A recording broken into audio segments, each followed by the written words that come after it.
Hello विद्यार्थी मित्रांनो, नमस्ते. M A part second म्हणजेच एम एच्या दुसऱ्या वर्षामध्ये तुमचं स्वागत आहे. एम ए पार्ट वनच्या शेवटच्या टप्प्यात कोरोना महामारीमुळे बरेच अडथळे आपल्या शिक्षणामध्ये आले.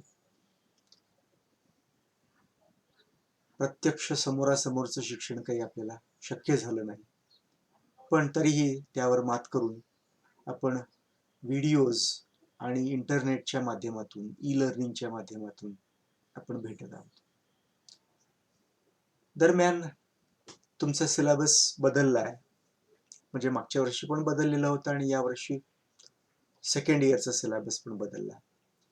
आणि त्यामध्ये त्या बदललेल्या सिलेबसपैकी सोशियोलॉजी ऑफ डेव्हलपमेंट हा सोशियोलॉजीचा कंपल्सरी पेपर हा मी शिकवणार आहे.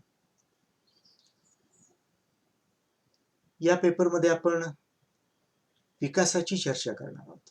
विकास म्हणजे काय आणि विकासाचे समाजशास्त्रीय आयाम काय आहेत, विकासाची प्रक्रिया ही प्रत्यक्षात कशी राबवली जाते, त्यामधलं राजकारण, त्यामधलं अर्थकारण, त्यामधलं समाजकारण, विकासाची प्रक्रिया समाजाला फायदेशीर आहे का तोटा निर्माण करणारी आहे, प्रश्न निर्माण करणारी आहे. जर प्रश्न निर्माण करणारे असेल तर त्याच्यावरचे पर्याय काय असले पाहिजेत, समाजशास्त्रज्ञ म्हणून आपली भूमिका काय असली पाहिजे, अशी साधारण या पेपरची चर्चा आहे. तेव्हा खूप इंटरेस्टिंग पेपर आहे. खूप मोठा आवाका आहे त्याचा. आंतरराष्ट्रीय पातळीपर्यंत आपण जाणार आहोत आणि स्थानिक प्रश्नांपासून सुरुवात देखील करणार आहोत. स्थानिक पातळीवरचे प्रश्न आणि आंतरराष्ट्रीय प्रश्न, बृहद पातळीवरचे प्रश्न यांचं नातं देखील आपण समजावून घेणार आहोत. पाहूया आपला सिलेबस काय आहे. सिलेबस पाहण्यात या कोर्सचे ऑब्जेक्टिव्ह काय सेट केलेले आहेत बघूया. हा सिलेबस नुकताच फ्रेम केलेला आहे. याची पुनर्रचना ही नुकतीच झालेली आहे आणि यामध्ये हा कोर्स शिकवण्यामागे आमचे काय उद्देश आहेत, आमचे हेतू काय आहेत, तर हे हेतू आम्ही मांडलेले आहेत. त्यामध्ये असं म्हणलेलं आहे की after completing this course the students will be able to examine geopolitical contexts in which the ideas of development and underdevelopment emerged and were constructed.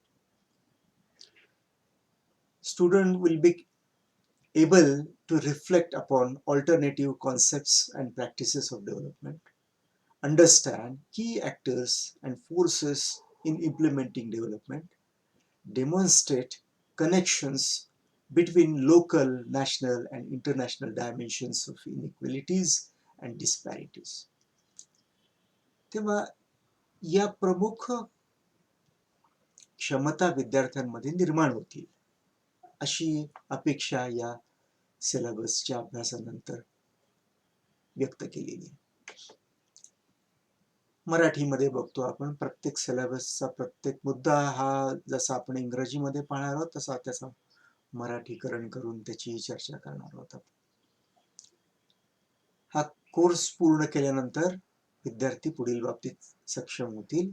ज्या भूराजकीय संदर्भात विकास आणि अविकसितता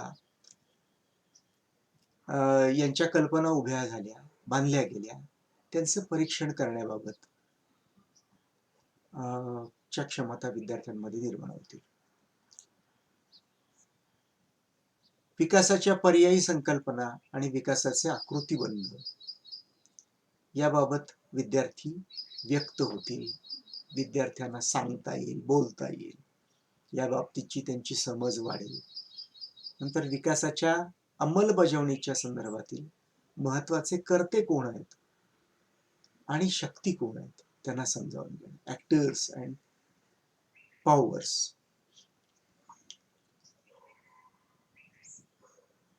विकास घडवणारे लोक कोण आहेत, उदाहरणार्थ शासन, आणि शक्ती त्यामागच्या राजकीय शक्ती, आर्थिक शक्ती, या शक्तींना समजावून घेणं,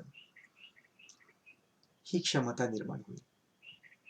असमानता आणि असमानतेचे स्थानिक, आंतरराष्ट्रीय स्वरूपाचे, राष्ट्रीय स्वरूपाचे आयाम कोणते आहेत आणि त्या आयामांचे परस्परांशी काय संबंध आहेत.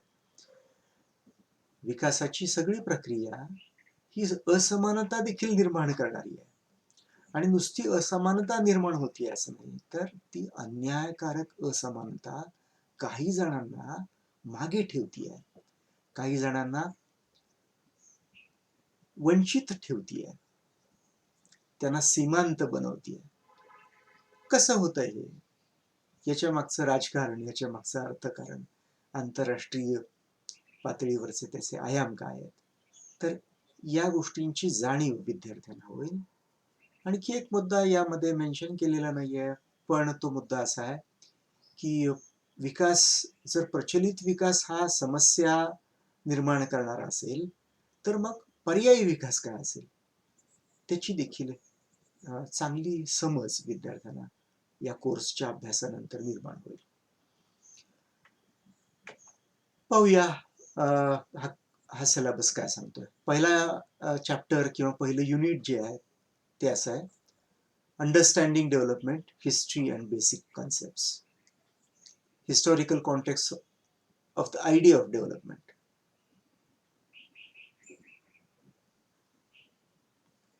Post-war, post-second war, and the end of colonialism. Making of the third world and desire for development. This is the first topic of the first chapter. The second topic is basic concepts and indicators of development, which include concepts like social change, growth and development, social development, human development index, gender development index, millennium development goals, sustainable development goals, etc.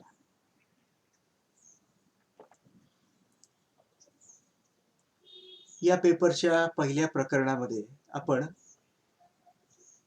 विकास समजावून घेताना इतिहास आणि मूलभूत संकल्पना या heading खाली, या शीर्षकाखाली काही मुद्दे अभ्यासणार आहोत. त्यापैकी पहिला मुद्दा आहे विकासाच्या कल्पनेचे ऐतिहासिक संदर्भ. विकासाची संकल्पना ही कोणत्या ऐतिहासिक पार्श्वभूमीवर पुढे आली, याची चर्चा आपण करणार आहोत. यामध्ये विशेषतः दुसऱ्या महायुद्धानंतरचा जो कालखंड आहे की ज्यामध्ये वसाहतवादाचा अंत झाला आणि अनेक नवीन राष्ट्र ही उदयाला आली, हा 1945 ते 50च्या दरम्यानचा कालखंड आहे की या कालखंडाच्या पार्श्वभूमीवर विकासाची संकल्पना ही कशी मांडली गेली. त्याआधी विकासाची संकल्पना अस्तित्वातच नव्हती, त्याची चर्चाच नव्हती. यानंतरच्या कालखंडामध्ये तिसऱ्या जगाची जडणघडण कशी झाली आणि यातून विकासाच्या आकांक्षा कशा निर्माण झाल्या किंवा कशा बिंबवल्या गेल्या, याची देखील पार्श्वभूमी आपण अभ्यासणार आहोत. तुम्हाला माहिती आहे की पहिलं जग म्हणजे अमेरिका, दुसरं जग म्हणजे रशिया आणि तिसरं जग म्हणजे आशिया, आफ्रिका आणि लॅटिन अमेरिका मधल्या अनेक देशांनी निर्माण झालेलं. अशी या 3 जगांची कल्पना ही या 1950 नंतरच्या कालखंडामध्ये विकसित झालेली होती. आणि या तिसऱ्या जगाच्या पार्श्वभूमीवर विकासाची संकल्पना ही विकसनशील राष्ट्रांमध्ये, विशेषतः तिसऱ्या जगातल्या राष्ट्रांमध्ये कशी बिंबवली गेली, याची चर्चा, याची पार्श्वभूमी आपण अभ्यासणार आहोत. नंतरचा मुद्दा आहे या प्रकरणातला मूलभूत संकल्पना आणि निर्देशक. विकासाच्या संदर्भातील या मूलभूत संकल्पनांची चर्चा आपण करणार आहोत. यामध्ये सामाजिक बदल किंवा परिवर्तन म्हणजे काय, वाढ आणि विकास म्हणजे काय. सामान्यपणे आधी समजलं जायचं की वाढ म्हणजेच विकास, पण आपण समाजशास्त्रज्ञ आणि नंतर अर्थशास्त्रज्ञ सुद्धा असं मानू लागले की वाढ आणि विकास ही सारखी गोष्ट नाहीये, त्या दोन्ही वेगवेगळ्या संकल्पना आहेत. तर त्याचे त्यामध्ये साम्य काय आणि त्यामध्ये भेद काय आहेत वाढ आणि विकासामध्ये, याची चर्चा करणार आहोत. सामाजिक विकास की जो आर्थिक विकासापेक्षा वेगळा आहे, आर्थिक विकासापेक्षा जास्त व्यापक आहे. तो सामाजिक विकास म्हणजे काय, त्याचे सामाजिक आयाम कोणते आहेत, त्यांची चर्चा करणार आहोत. नंतर की विकासाच्या संदर्भात निर्देशांकांची मांडणी ही कालांतराने केली गेली. कारण विकास हा आर्थिक पातळीवर जर फक्त मोजायचा नाही आहे, म्हणजे तो एकूण राष्ट्रीय उत्पन्न किंवा दरडोई उत्पन्न या स्वरूपात जर मोजायचं नाही आहे आणि त्याचे आयाम हे सामाजिक सांस्कृतिक जर असतील, तर मग ते कसे मोजायचे. तर या संदर्भात मानवी विकासांचे निर्देशांक हे तयार केले गेले आणि ते निर्देशांक ज्याला ह्युमन डेव्हलपमेंट इंडेक्स म्हणतात, युनायटेड नेशन्स डेव्हलपमेंट प्रोग्राम ज्याला UNDP म्हणतात, तर त्यांनी हे निर्देशांक तयार केले आणि हे निर्देशांक युनोचे सदस्य असणाऱ्या 198 देशांनी हे निर्देशांक स्वीकारले आणि आपापल्या देशामध्ये हे निर्देशांक लावून विकासाची कोणती पातळी आपण गाठलेली आहे, तर याचा आंतरराष्ट्रीय आढावा घेण्यासाठी हे विकास निर्देशांक तयार केले गेले होते. जसा मानव विकास निर्देशांक जसा आहे, तसाच लिंगभाव विकास निर्देशांक देखील निर्माण केला गेला, ज्याला जेंडर डेव्हलपमेंट इंडेक्स म्हणतात. यामध्ये विशेषतः की स्त्रियांचा विकास हा किती आणि कशाप्रमाणे होतोय हे मोजण्याचे हे निर्देशांक तयार केले गेलेले आहेत. नंतर साधारणपणे 2000च्या कालखंडामध्ये 2015चं उद्दिष्ट ठेवून सहस्त्रक विकास उद्दिष्ट ज्याला मिलेनियम डेव्हलपमेंट गोल म्हणतात, ते मिलेनियम डेव्हलपमेंट गोल्स तयार केले, उद्दिष्ट ठेवली गेली. 8 उद्दिष्ट होती ती. यामध्ये दारिद्र्य निर्मूलन, कुपोषणावर नियंत्रण मिळवणं, आरोग्याची सुविधा वाढवणं किंवा आरोग्याचा दर्जा सुधारणं वगैरे सारखे अनेक मुद्दे होते. आणि यातून या मिलेनियम डेव्हलपमेंट गोलची मांडणी केली गेली आणि जगभर की ही उद्दिष्ट ठेवून जगभरातल्या देशांनी त्यांच्या सरकारांनी वाटचाल करावी अशी अपेक्षा ठेवली गेलेली होती. हे मिलेनियम डेव्हलपमेंट गोल्स काय आहेत, या मिलेनियम डेव्हलपमेंट गोलची कोणती उद्दिष्ट किती प्रमाणात कशी अंमलबजावणीत आणली गेली, त्यात काय राहिलं, काय मिळालं, याची चर्चा आपण करणार आहोत. आणि या मिलेनियम डेव्हलपमेंट गोलच्या काही मर्यादा देखील जाणवल्या कालांतराने आणि त्या मर्यादांना गृहीत धरून पुढं 2012 मध्ये शाश्वत विकासाची उद्दिष्ट ही ठेवली गेली, की विकासाची उद्दिष्ट ही अधिक व्यापक बनवली गेली आणि यातून सस्टेनेबल डेव्हलपमेंट गोल्स हे पुढे आले. UNDPनेच हे मांडले आणि ज्या उद्दिष्टांचा लक्ष्यांचा पाठपुरावा आज आपणही करतो आहोत. तेव्हा हा तुमचा पहिला चॅप्टर आहे. Second chapter is perspectives on development. This chapter comprises of modernization theories, especially development theories, especially modernization theory, dependency theory, the capability approach, and doing development, practicing development. So these are 4 different perspectives which we are dealing with.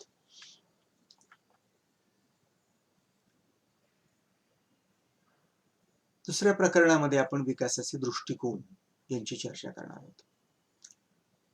आधुनिकीकरणाचा सिद्धांत, परावलंबन सिद्धांत, विकासाचा क्षमता विषयक दृष्टिकोन आणि विकास घडवताना किंवा विकास अंमलबजावणीत आणताना, प्रत्यक्षात आणताना, असे हे 4 प्रमुख दृष्टिकोन आहेत. आणि या दृष्टिकोनांचे मुख्य मुद्दे कोणते आहेत, हे दृष्टिकोन कोणी मांडले, हे दृष्टिकोन मांडणारे प्रमुख सिद्धांत कोण आहेत, त्यांनी मुख्य विधानं कोणती मांडलेली आहेत या सिद्धांतांच्या किंवा दृष्टिकोनांच्या संदर्भात, यांची आपण चर्चा करणार आहोत.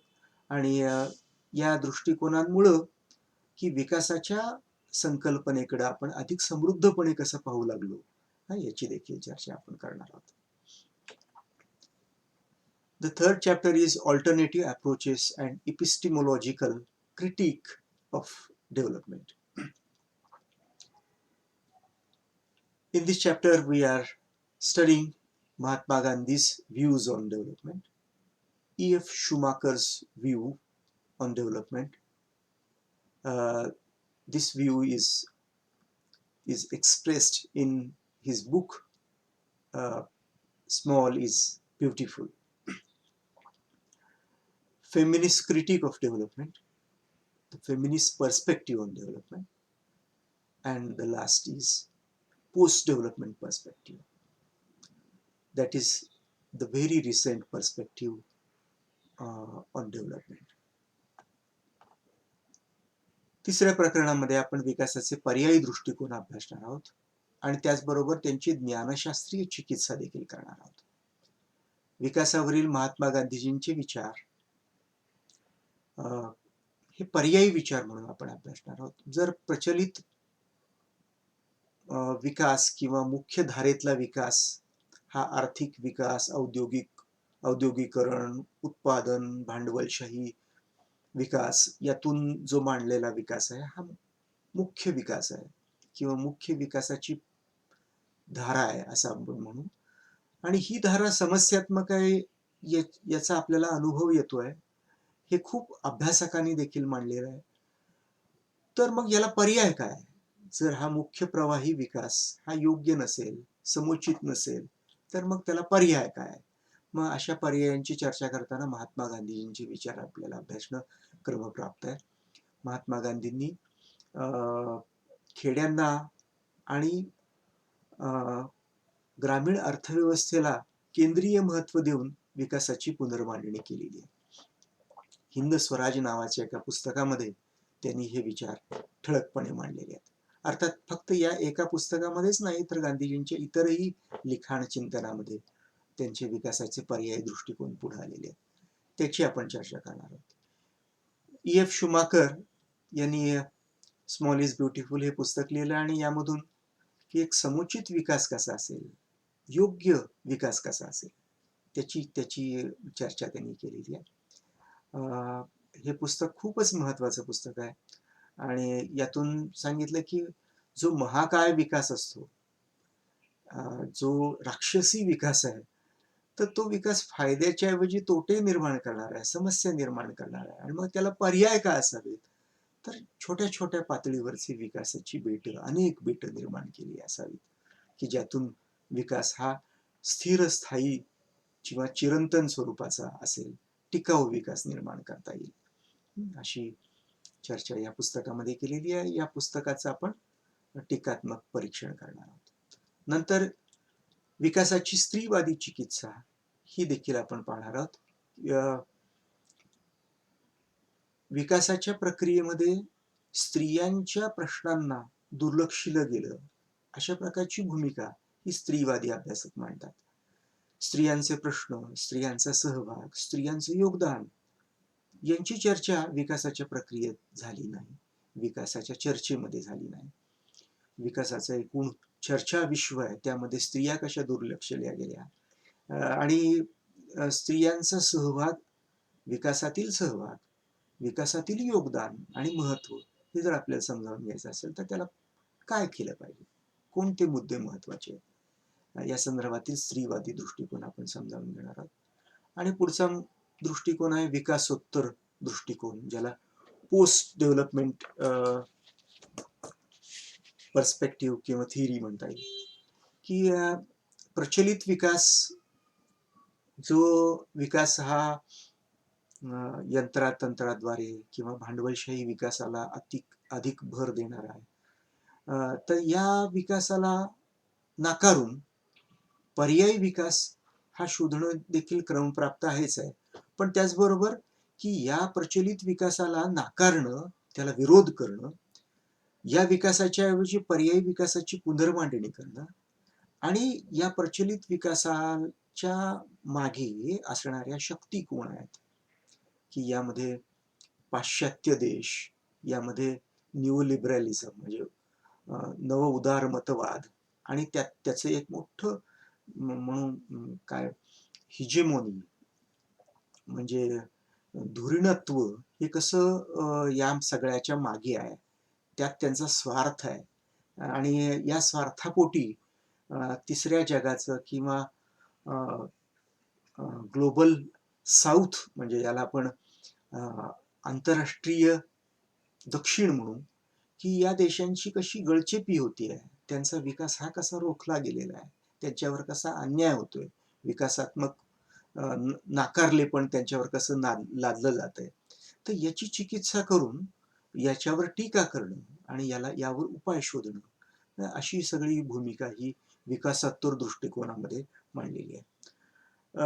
यामध्ये वेस्टर्न विकासाचं जे मॉडेल आहे या मॉडेलला नाकारून एक भविष्यातलं नवसमुचित आणि योग्य विकासाचं मॉडेल हे कसं मांडता येईल याची चर्चा प्रामुख्याने केलेली आहे.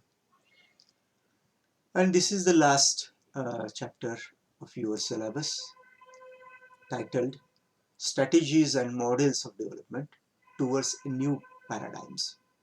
Towards New Paradigms. Development and state-driven development, role of planning in the development, civil society, NGOs and community development and their relevance in the process of development, neoliberalism and capitalist development and their limitations, and new paradigm of degrowth. So these are the topics covered in this chapter. आपला शेवटचा मुद्दा किंवा शेवटचं प्रकरण हे आहे की विकासाची धोरणं, विकासाचे आकृतिबंध काय आहेत यांची चर्चा करणार आहोत आपण.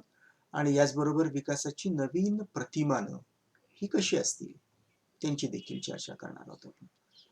की विकासाची प्रक्रिया ही अनेक वेगवेगळ्या ऍक्टर्सद्वारे, कर्त्यांद्वारे राबवली जाते आणि यामध्ये राज्य हा एक प्रमुख कर्ता आहे.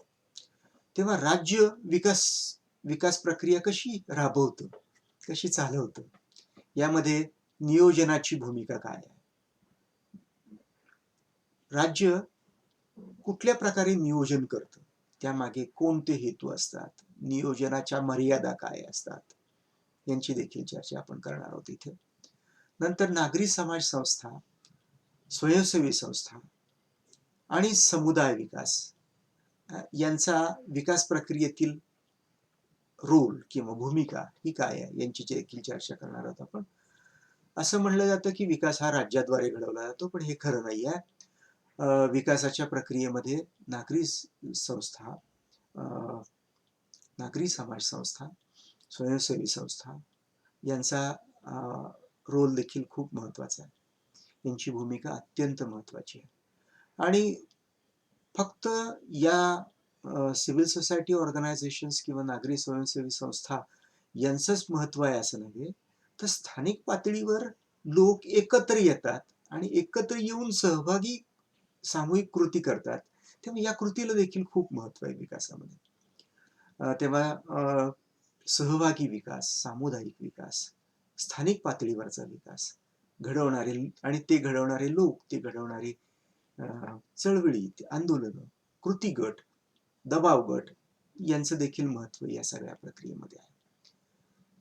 पुढचा मुद्दा आहे नव उदारमतवाद किंवा नव उदारमतवादी भांडवलशाहीवादी विकासाचं प्रतिमान. आणि हे विकासाचं प्रतिमान की या प्रतिमानाला आपण मध्यवर्ती विकासाचं प्रतिमान म्हणतो. आणि हे प्रतिमान हे कसं चुकीचं आहे, हे कसं मर्यादा असणार आहे, यातून अनेक अरिष्ट कशी निर्माण होत आहेत, तेव्हा या प्रतिमानाच्या मर्यादा काय आहेत, या प्रतिमानाची काही चांगली बाजू पण आहे, पण त्याची वाईट बाजू ही जास्त मोठी आहे, जास्त भयावह आहे असं म्हणता येईल.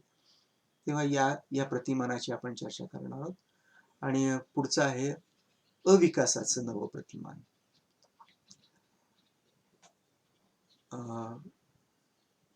याला अविकास म्हणतोय आपण, मराठी शब्द खरं तर हा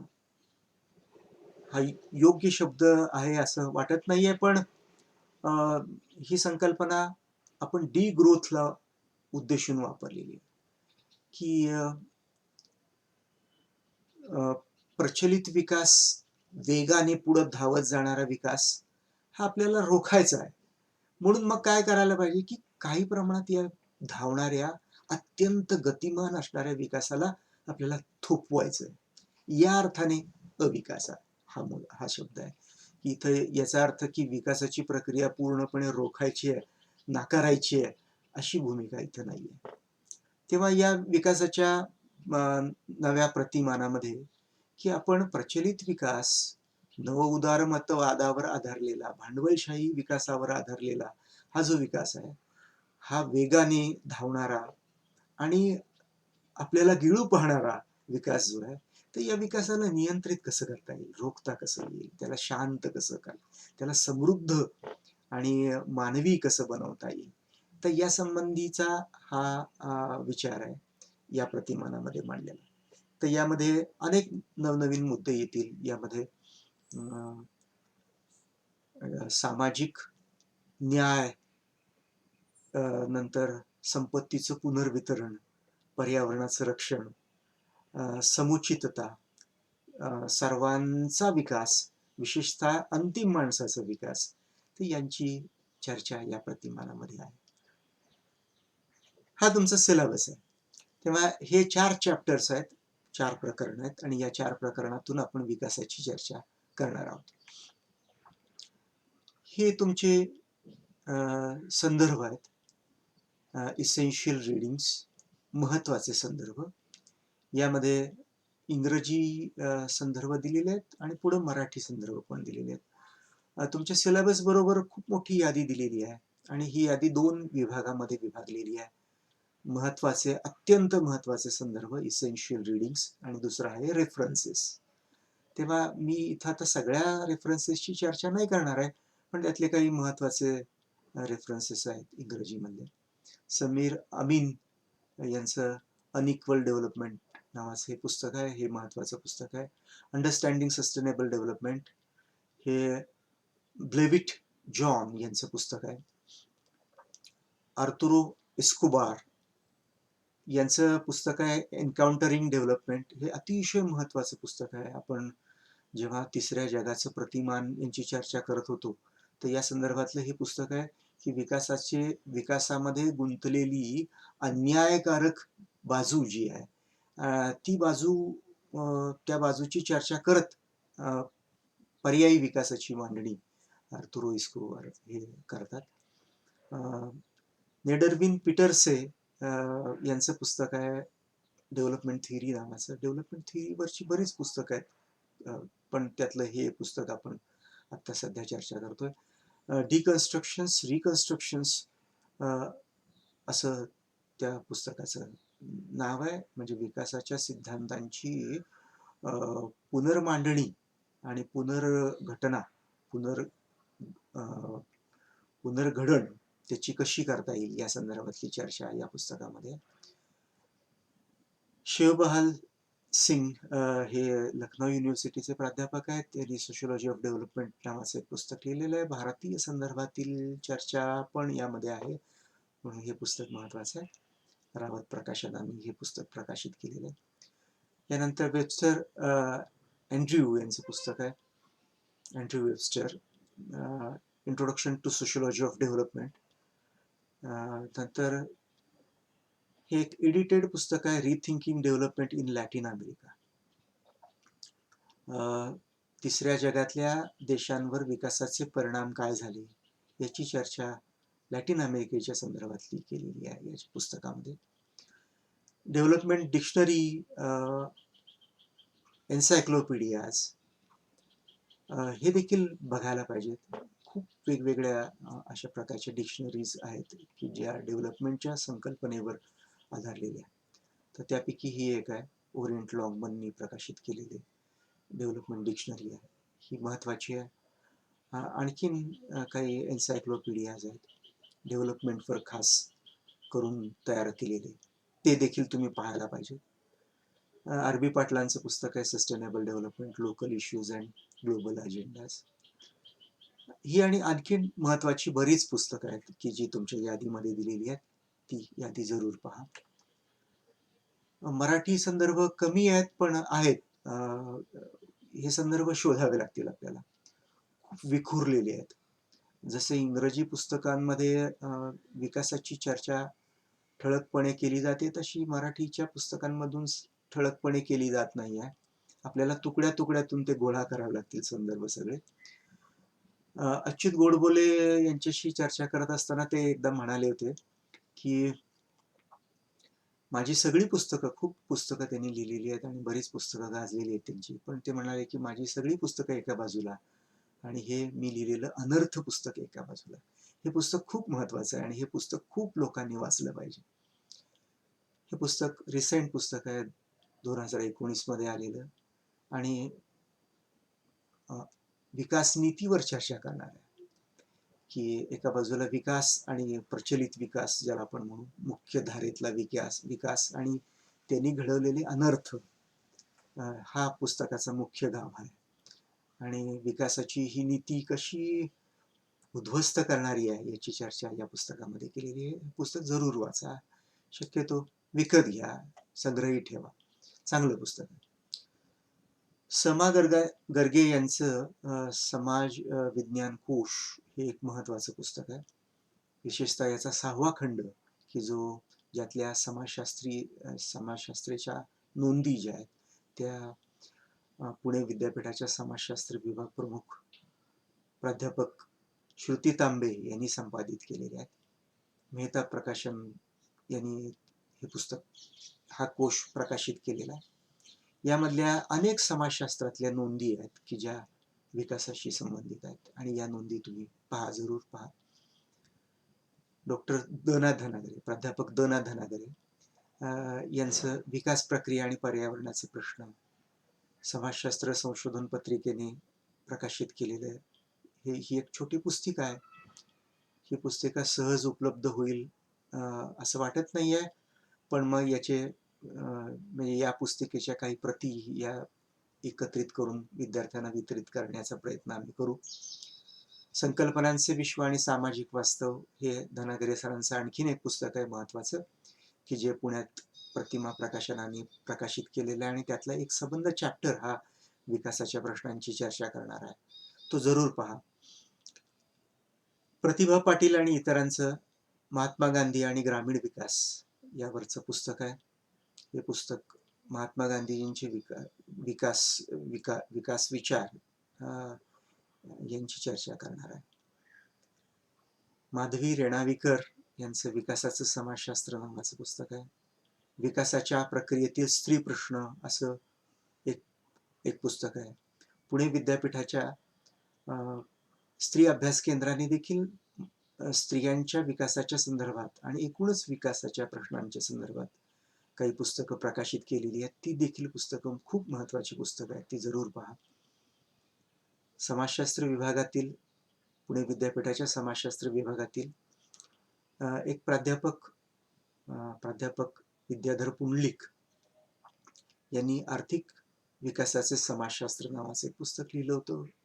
बरंच जुनं पुस्तक आहे, पण तरी सुद्धा हे पुस्तक चाळायला पाहिजे. हे पुस्तक बाजारपेठेमध्ये सहजपणे उपलब्ध होईल असं वाटत नाहीये, पण या सुद्धा पुस्तकाच्या काही प्रती विशेषतः झेरॉक्स कॉपीज या कुठं मिळतील आणि त्या विद्यार्थ्यांपर्यंत वितरित करता येतील का नाही याचा प्रयत्न आम्ही करू. पुणे विद्यापीठाच्या समाजशास्त्र विभागाने इतर काही प्राध्यापकांच्या, महाविद्यालयीन प्राध्यापकांच्या मदतीने हा सिलेबस तयार केलेला आहे. या सिलेबस पैकी हा सोशियोलॉजी ऑफ डेव्हलपमेंट हा पेपर हा या प्रकारे तयार केलेला आहे. नवीनच पेपर आहे, तेव्हा चांगला सकस पेपर तयार केलेला आहे आणि या पेपरची आपण चर्चा अभ्यासक्रमामध्ये करणार आहोत. धन्यवाद.